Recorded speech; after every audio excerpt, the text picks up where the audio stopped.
Recognizes the gentleman from Colorado, Mr. Lamborn, for 5 minutes.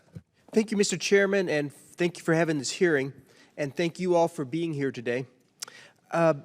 General Sims, I'd like to ask you the first question I have. Last week, Vladimir Putin announced the suspension of Russia's participation in the New START treaty. This followed an earlier declaration by the U.S. State Department that Russia was violating the New START treaty. So it appears that Russia has taken New START hostage and is using it to try to get us to stop funding Ukraine. Is the Joint Staff developing plans and options should Russia further violate its limitations in New START? For instance, if it starts uploading its nuclear delivery systems above the caps? Sure, thank you for the question. So I'll save some fine-tuning on that question for our follow-on session, if that's okay, and certainly pass any of the policy implications to Dr. Call to answer. But I would simply say we continue to maintain the strongest nuclear force in the world. We continue to monitor the nuclear situation around the world, to include Russia. And if I was an American, I would not be worried about the nuclear situation.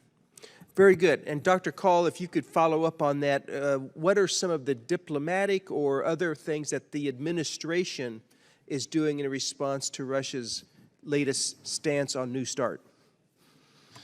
Thanks. It's a really important question. Look, I think as a practical matter, the suspension doesn't make a lot of difference for the reason you mentioned, which is that they were already out of compliance with the inspections regime using COVID and other things as excuses.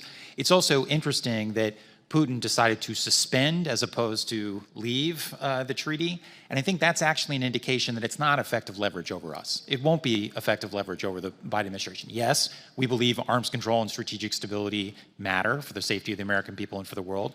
But frankly, Russia is in no position for an unconstrained nuclear arms race. They do not have the money, especially given the strain on their military from the war, sanctions, export controls. So, I think this was a way for him to generate some rhetorical headlines, but I think as a practical matter, it has not changed the situation. Russia remains a dangerous power with a lot of nuclear weapons, and we have to be vigilant against that danger. Okay, thank you. And I do think it was a mistake for President Biden to re-up New START when he first took office without any discussions at all with the Russians. I think we could have perhaps gotten some concessions or some further understanding, so I think that was a mistake. However, I will compliment the president, and the ranking member will be glad to hear this. I think it was right for him to go to Ukraine recently, and I think that sent the right signal. We all hope and pray to God that there is no use of nuclear weapons by Russia in Ukraine, tactical or anything else. And we don't want to give away what our response would be should that happen, and a lot would depend on the specific circumstances, but what would be some of the consequences to Russia should that unthinkable thing happen? Thank you for that, and I'm happy to talk about this in greater detail in the classified setting, but what I'll say here is the following.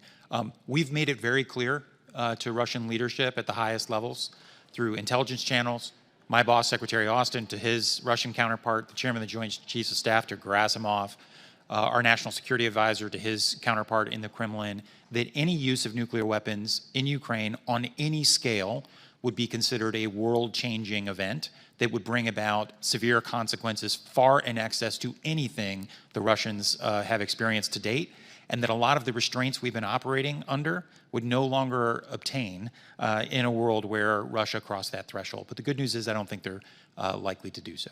Yeah, and what they have to lose would be far more than what they would have to gain.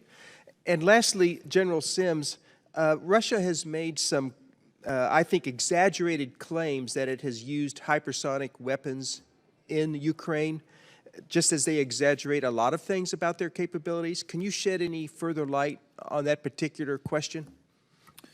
Sure, we know they've employed advanced conventional munitions. I wouldn't go into detail here in this session on the particulars. I would tell you that they're doing so at great expense. I mean, they're finding now that their weapons of all types are in dire straits in many cases. And I think what they're also seeing is that the Ukrainians have been very prepared for many of their weapons and are shooting down their weapons at a very high rate.